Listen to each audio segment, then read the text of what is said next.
travels through the film. That didn't work. This is the shooting an atom through the film here. If you just monitor the rate, the velocity of the ion moving through it, okay, you just get out the stopping power. No, the point with your question here is this is a limiting case of the direct exchange of kinetic energy of the nuclei to electronic excitations, electronic energy. So we can model in a coherent sense both ionic motion, traditional kinetic energy, and electronic energy, as well as accurately the exchange of energy between the systems. Matt, I have a question actually. When we think of increasing the vacancy number on the surface of the Syria, sometimes we think, okay, we can get more and more vacancies or oxygen vacancies, but since we can, let's say we have an ultra small particle and we cannot actually see it or image it, how do you think we can understand or compute in your case how the structure would collapse if there would be too many, or what's the cutoff point in putting like vacancies into the surface? So how do we think of it as not being a stable structure anymore? Everybody thinks Syria, okay, but smaller, it's still Syria, it has its normal structure, but when do you actually collapse the structure, and how do you put that into your... I mean, if you're thinking of a collapse, it's going to be driven by interatomic forces. Okay, that is gradients in energy as a function relative to position of ions. That can be directly modeled in a molecular dynamics framework with quantum mechanical forces. So we can take out oxygen atoms and wait for it to blow up. Okay, so.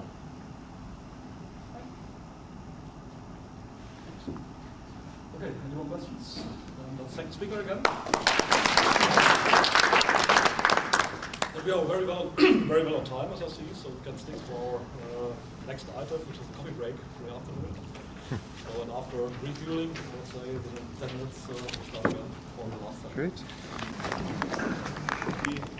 Yi Zhu from the Oak Ridge National Laboratory. We will talk about selective hydrogenolysis of small oxygenates on precision metal surfaces. Okay. Thank you. Stage is yours.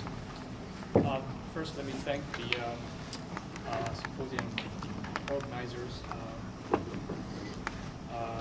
Fuji, right, and Rajesh, and Bert for the invitation. It's really an honor and a pleasure to be able to speak my research today here. And before I start, I'd like to offer congratulations to Dr. Lauterbach on his phenomenal achievement and receiving 3 awards today. And certainly, as a member of another local catalysis society, I'd like to thank his unwavering and continuous support for both the national and the local catalysis society. Thank you. So without further ado, I'll launch into the talk. My name is Yi Xu. I'm from Oak Ridge National Laboratory. I'm affiliated with the Center for Nanophase Material Sciences. This is one of the 5 DOE-funded nanoscience centers. And the topic of my talk is selective hydrogenolysis of small oxygenates on metal surfaces. And this work is done in part by me and in part by my postdoc, Yi Xu. We're not related, in case you're wondering. First, round of acknowledgments. Our collaborator, experimental collaborator, Professor George Hooper from UMass Amherst, and both Yi Xu and I were supported by CNMS, and this is where we did as we see, acetic acid part of the work, and then East Chemical Company, which funded the methyl acetate part of the work, and then we also used computing resources provided by Oronel and CCS, which hosts Jaguar, which is right now the world's #1 computer, or remains so for another 3 to 5 months, who knows. And then there's NERSC, which also provided a lot of computer time. And so the impetus of this work is really to figure out more efficient ways of converting biomass into fuels and value-added chemicals. I'm sure I don't need to reemphasize the advantages of biomass to this particular audience. Some advantages of the resource, especially in view that worldwide petroleum production seems to have peaked out and maybe declined. Carbon neutral in case CO2 does have adverse climate impact, and as Dr. Morton mentioned this morning, U.S., especially Kentucky, have a huge capacity for reducing biomass, and so we have great domestic source of biomass. Now, one crucial difference between biomass and petroleum feedstock is that biomass is highly oxygen-rich. When you blow the biomass apart, decompose cellulose, hemisolids, and things like that, you get a soup of small oxygenates, including acids, esters, aldehydes, and so on and so forth. And since they are oxygen-rich, they tend to be reactive and some acidic, and so that affects the stability of the feedstock and poses problems for storage and transportation. And also, if we want to make hydrocarbon fuels be compatible with existing infrastructure, we certainly want to remove oxygen as possible. And the primary way of doing that is via hydrogenation. And also hydrogenation of oxygenates right now can be found in the industry, for instance, hydrogenolysis of esters to make fatty, corresponding fatty alcohols. So my talk is going to be divided into primarily two parts. The first part, I'll talk about acetic acid on the ruthenium surface. Ruthenium has been reported to be a highly active and selective catalyst for the hydrogenation of organic acids. And acids typically the harvesting to hydrogenate. And there are lots of reports of aqueous phase processes in which organic acids can be turned into both alcohols and aldehydes with very high selectivity. And the second part would be to talk about methyl acetate, its activation on palladium surfaces. This is in conjunction with this ester hydrogenolysis work, which is this process is usually carried out using copper-based catalysts. These processes require high temperature, high pressure, so that translates into high cost. And palladium-based alloys have been shown to lessen the severity of the reaction conditions. But unfortunately, there's almost no mechanistic detail they can find in the literature. There is a need to improve both efficiency and cost, because both ruthenium and palladium, these metals are very expensive in these kind of processes for converting acids and esters. And like I said, there's very little information to be found in the literature. You can find a lot of kinetic experiments, but in terms of detailed molecular level information, there's almost none. In recent years, theory-based computational modeling techniques have seen phenomenal growth and has also made a huge impact in the field of heterogeneous catalysis. And for instance, we've seen an increasing number of examples of new alloy catalysts being designed for oxygen reduction reaction, hydrogen elution reaction. This is done by Jeff Greeley, which is in Dr. Curtis' group, and also some technological catalysts for CO-methanation and selective hydrogenation of acetylene. And also we're seeing increasing levels of understanding of how reaction environments can affect catalytic surfaces and surface reactions, and also in terms of nanomaterials.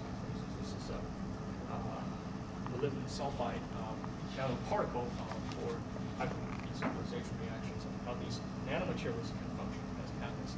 So overall, theory has proven to be very useful at explaining surface reactivity, especially providing kind of information that currently is very difficult to obtain in an experiment.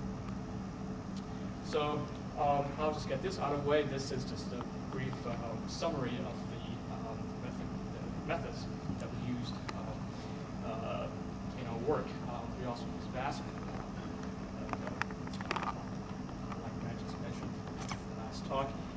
We use PPE approach, and VASP is a periodic code that facilitates the modeling of extended metal surfaces, and we used so-called image naturalized method as well as dimer method for searching the transition states of surface elementary steps. And we also do free energy corrections, pretty much the same way as Dr. Rubin talked about in the morning. So the object of hydrogenating acetic acid is to make ethanol.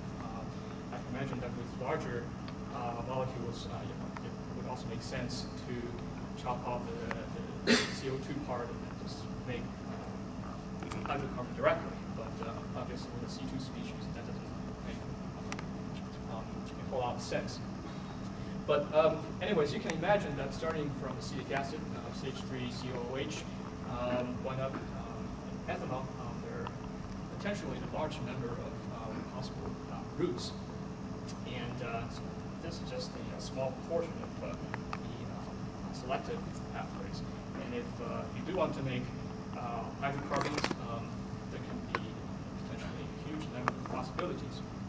So this is really a daunting task to figure out how this reaction occurs. So we'll just take a simple-minded approach and just start calculating away. Start with some possible surface intermediates on the surface of ruthenium. This is the close packed surface. Just list a few of them. We have acetic acid and acetate. These are dioxin species. They contain 2 oxygen each. And this is the absorption energy calculated with respect to molecular gas phase, as well as the preferred absorption geometry. It's dioxin species, then there could be a series of monoxy species, starting with acetyl, CH3CO, acetaldehyde, ethoxy, and these are isomers of acetaldehyde and ethoxy, where you have oxygen on the hydrogen on the oxygen atom instead of on the central carbon atom. And then finally, ethanol, and also there can be a number of atomic fragments, atomic and radical fragments. So, interesting thing to point out, see the absorption energy of acetic acid, acetaldehyde, ethanol, and water. They're all fairly small in absolute magnitude, whereas the other species have a very exothermic absorption because these are closed-down species and they do not interact very strongly with the surface. And having calculated those intermediates and proceeded to calculate the activation barriers, EA, and reaction energies for the elementary steps that connect these intermediates. And we analyze results, and this is a probable selective pathway leading from acetic acid, which I abbreviated to AA, to ethanol. And it goes through first a hydrogenation step, shedding the acidic proton, you get acetate, followed by a deoxidation step to yield acetyl, followed by several hydrogenation steps to yield acetaldehyde, ethoxy, and ethanol. It's also conceivable that the reaction can occur directly from acetic acid by the dehydroxylation step, and you also wind up with acetyl. But we're not quite done yet because once you have ethanol, you're left with the other fragment, which is either O or OH, as the case may be. And then you need to remove that from the surface by turning it into water. Now, as you can see, oh, by the way, these are the corresponding activation barriers. it turns out this step, the cleaving of the CO bond, turned out not to be the rate-limiting step. It is rather these hydrogenation steps. So what really happens, or what could happen in the laboratory? There have been some studies of the reactivity of acetic acid on various metals. There are several surface science type experiments of acetic acid chemisorption ruthenium, as well as on the single crystal surfaces of rhodium and palladium, I believe. But the findings are very similar. Is that at low exposure, you have essentially complete decomposition of the acetic acid molecule at fairly low temperature. Ruthenium single crystal surface, the decomposition is complete below the freezing point of water. Palladium, which is generally less reactive metal, I believe it's still below room temperature. And researchers have also carried out studies of vapor phase hydrogenation reactions.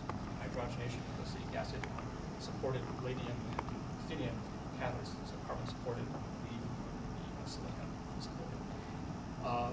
These experiments were carried out at atmospheric pressure in flow reactors, and what they saw mainly CO and CH4. There is minuscule selectivity to ethanol and acetylene, generally things you may want. That's bad news, but it's not that surprising because in addition to the selective pathway, there are also a huge number of possible non-selective bond breaking steps. And here I just listed a few. You can imagine that these surface intermediates can also undergo CC bond scission. This would be second CO bond scission. And listed the activation barriers. The general trend seems to be that the more hydrogen the molecule sheds, the lower the barrier for CC bond scission, and roughly the opposite trend for CO bond scission. This has been pointed out before by Jim Domestic.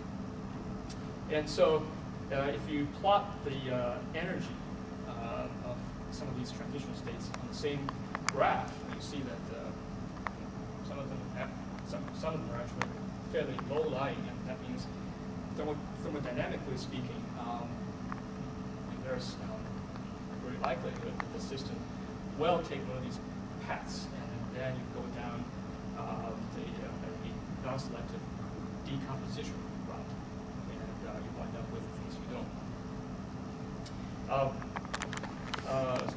Our collaborator, George Huber, he specializes in these aqueous phase reactions, and so he carried out corresponding aqueous phase hydrogenolysis of acetic acid on carbon-supported ruthenium. And he reported at these conditions in a relatively dilute acetic acid solution and high hydrogen pressure, he was able to obtain nearly 80%, I believe, selectivity to ethanol at relatively mild temperature. And this is in accordance with published results from Dennis Miller's group. They studied hydrogenolysis of several other organic acids, and they also obtained fairly high selectivity. So very interesting contrast here. And the question is what controls selectivity between ethanol formation and decomposition to hydrocarbons and COX, carbon dioxide. And also, I think the other question is that is hydrogenation to ethanol and water always rate limited, as shown in the previous slide? Because if they are, you can imagine that when they surface intermediates, likely to undergo unwanted decomposition, and also there's greater likelihood to generate surface species such as OH and CHX that can poison the surface. So here's what we have so far. We calculated the activation barriers using DFT total energies. And these three are possible rate limiting steps that are identified just now, and so they've got fairly high barriers. But as you may know, DFT total energies formally corresponds to 0 Kelvin and no free energy situation. And so we do free energy correction by first assuming that there is equilibrium between the gas-phase hydrogen and surface hydrogen. And we use this formula to calculate the free energy of a number of other surface species. And with that, we're able to figure out what is the free energy barrier for the same steps that under different conditions. That is elevated temperature and elevated hydrogen pressure. And so the net result is that the reaction energy profile gets flattened,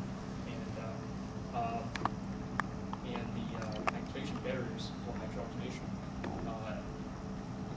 have been reduced. And that is, I think, a sign that the surface becomes generally more active for hydrogenation of acetic acid to ethanol. And also, we're able to do some rough estimates of selectivity by comparing the energy of hydrogenating step versus decomposition steps. And we're able to generate this plot basically for as a function of both hydrogen pressure and temperature. And at given temperature, by increasing the pressure of hydrogen from, for instance, less than 1 atmosphere to 20 bar, you can substantially increase the selectivity to ethanol. At the same time, by increasing temperature, you get the opposite effect. And this is in general in agreement, at least in terms of temperature effect, with what I have just shown to be the results from Hoover laboratory. And now I'll just go very quickly through. How much time do I have? Okay. This is the second part, and I'll go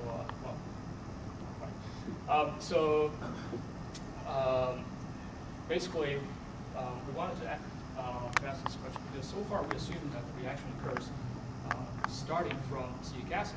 That may not always be true because we have a lot of hydrogen around, and what is the precursor? The nature of the precursor to the first CO bond scission step can influence the subsequent steps and can also influence the activity of the reaction.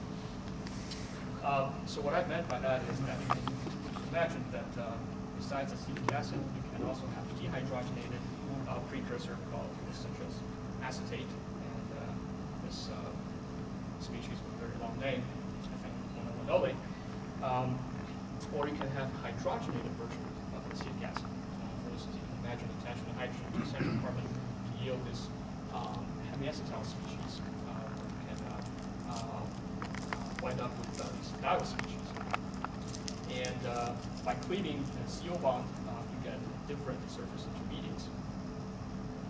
So here they are. I'm showing these 5 steps, and now you can compare the energy of the transition states for these steps by plotting their free energies on the same graph. So here's what I mean. The 0 of this axis corresponds to gas phase H2 and acetic acid, and the colors correspond to these steps. And what I've shown here first demonstrates the effect of pressure. That is, by holding temperature constant and increasing pressure, you can change the stability of these different transition states. And the trend is, as you increase pressure, the dehydrogenated precursor and the transition states correspond to the dehydrogenated precursors become less stable, whereas those correspond to hydrogenated precursors become more stable. But in any case, what comes out at the bottom of the pile of points, blue one and gray one. Blue is acetate, and gray is acetic acid. And then there's the temperature effect by holding pressure constant and increasing change the temperature, we shift these points uniformly upward, very much uniformly upward. So for ruthenium surface, we have acetate and acetic acid pathways always prevail under a wide range of reaction conditions. And so there's no need to hydrogenate anything before the first acetyl oxygen step, and you get acetyl as the intermediate.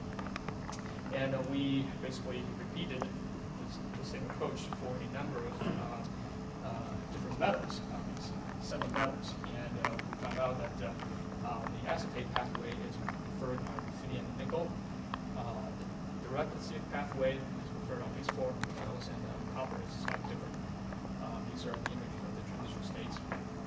And then with by having these members, the free energies of these transition states in hand, we can go ahead and if we use a very simple-minded kinetic model, we can estimate the likely rate of the total rate of acetic acid conversion is on each metal. And here is measured turnover frequency, and here is estimated numbers. We've not done terribly well. It's not too bad, but we did correctly capture ruthenium, rhodium, and copper, but the palladium and platinum is just terrible. This is a fairly simple model, and we're going to continue to work on it.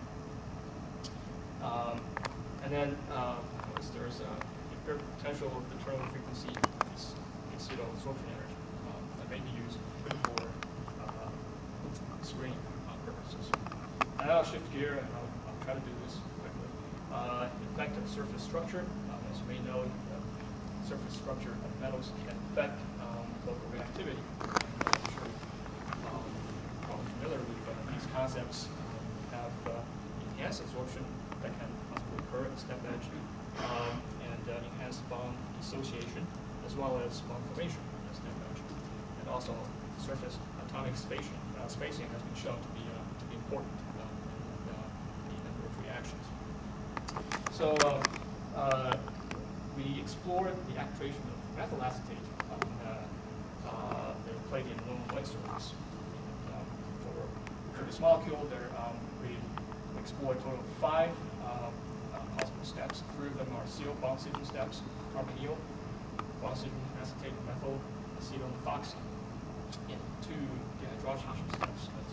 That's enolate plus hydrogen at the acetate end, and methyl acetate plus hydrogen at the other end of the molecule. So what we found is that dehydrogenation is consistently easier than CO bond-oxygen palladium surface. The acetyl methoxy bond is the weakest CO bond there is, and its activation requires a triangular ensemble of palladium atoms.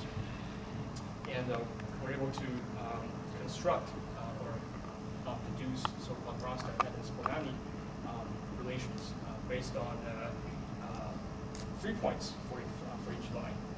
3 points on the R square is pretty good. And so these 3 points correspond to CH bond oxygen, the cleavage of this CO bond, cleavage of a different CO bond.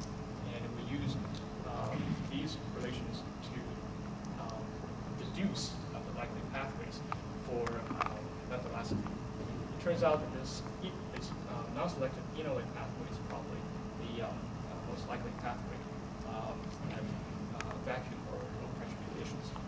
And so we do not get very high selectivity for the desired CO bond oxygen generated in the CO species. With 0,0 facet,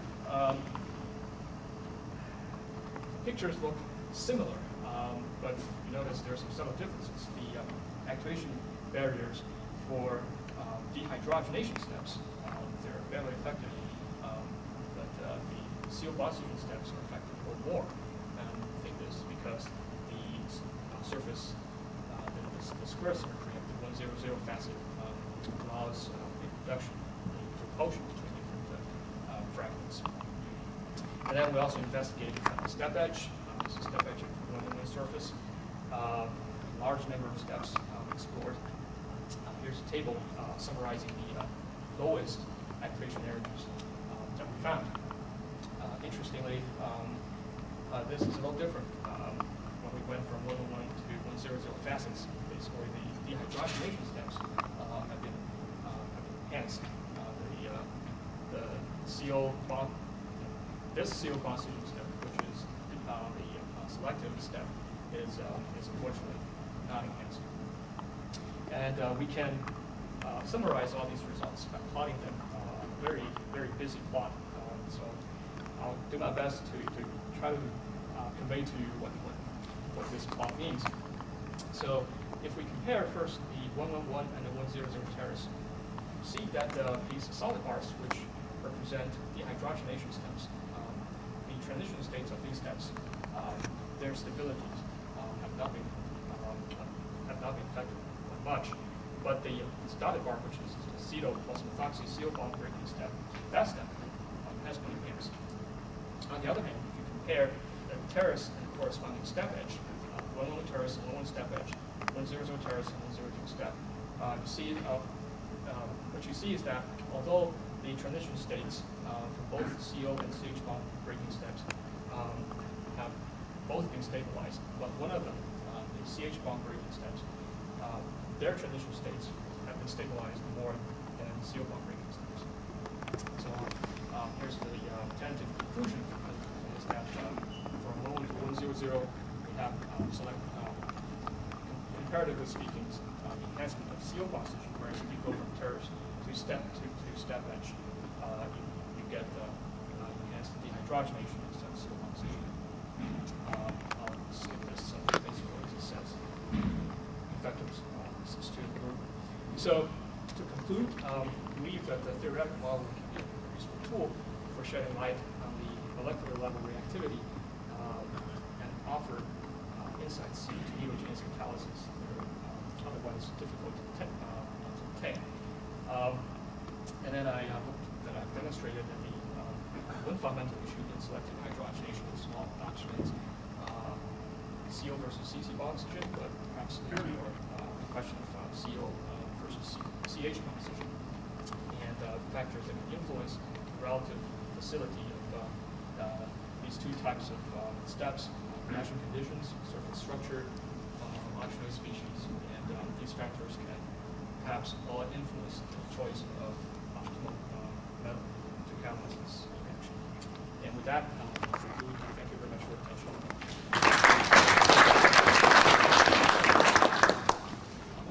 Thanks a lot for a very interesting talk and for this discussion. I'm a little bit amazed at that part. I guess that all those calculations were based on a gas-phase reaction. Yes, you're very correct. So how those calculations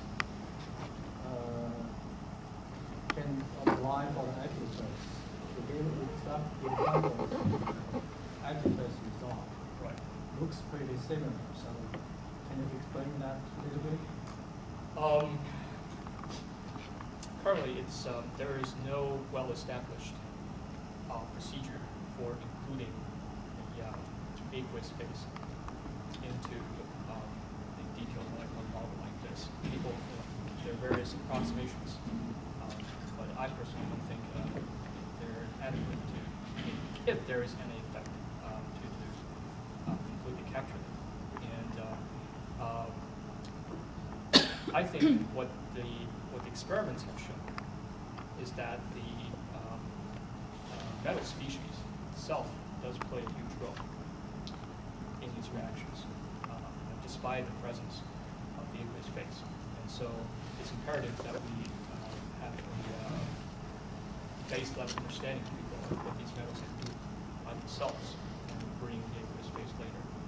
And so this is just the first step in one direction. And so if we can adequately capture the trends in activity and make some predictions, then it would have done very well. And it would also seem to suggest, at least under these reaction conditions, the aqueous phase does not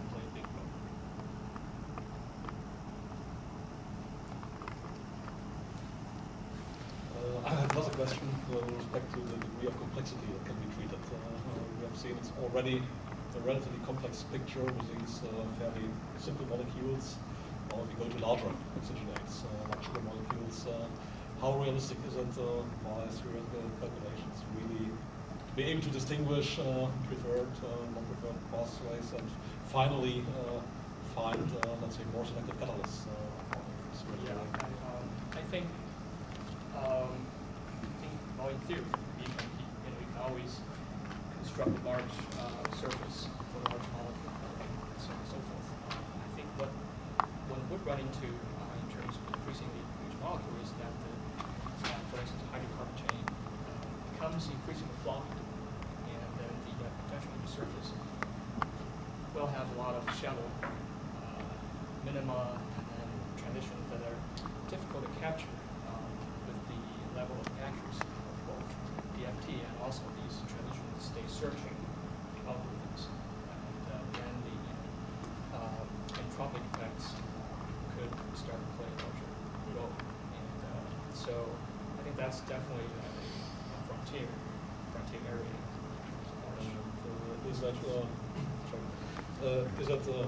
Is there a limit, a theoretical or a kind of a limit what can be treated, or is it just subject to further developments in both theory as well as computational power? I think in terms of spatial extent, I mean, if you're just after some relatively static information, there is probably you can probably go to fairly large systems.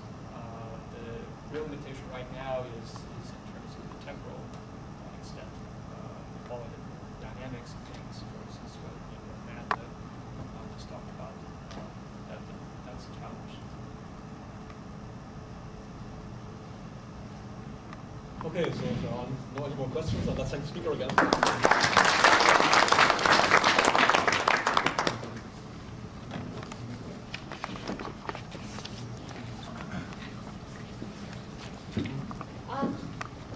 Well, actually, we were thinking if there are some questions you have for the speakers throughout the day, or any other ideas how to collaborate with some of the presenters.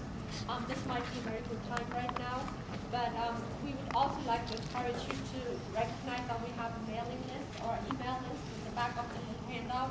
So if you like to establish some collaborations or get started on some work that might be encouraging, we'd like to encourage you. We'd also like to thank you for the participation, for helping us kick off the first Laudebeck workshop on computation and catalysis. I was certainly very delighted to see all the presentations and learn about the work at the different facilities.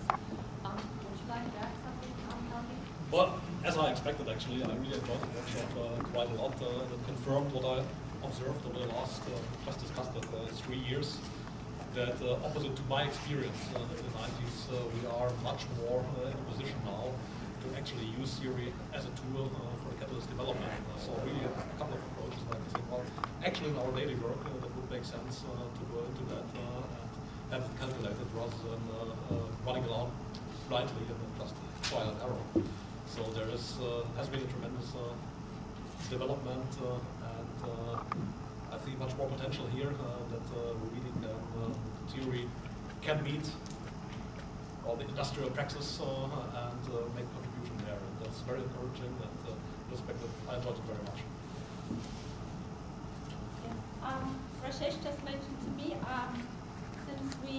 since Tri-State was the organizer of this workshop, we would also like to point out that we have our annual symposium on April the 26th.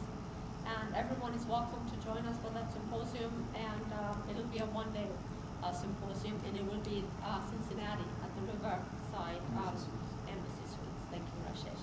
I would like to thank everyone again who helped put this workshop up, make it possible for all the speakers for coming, especially the ones that had to travel from abroad. Thank you very much. And with that, if there are no other questions, we'll adjourn. Thank you for coming.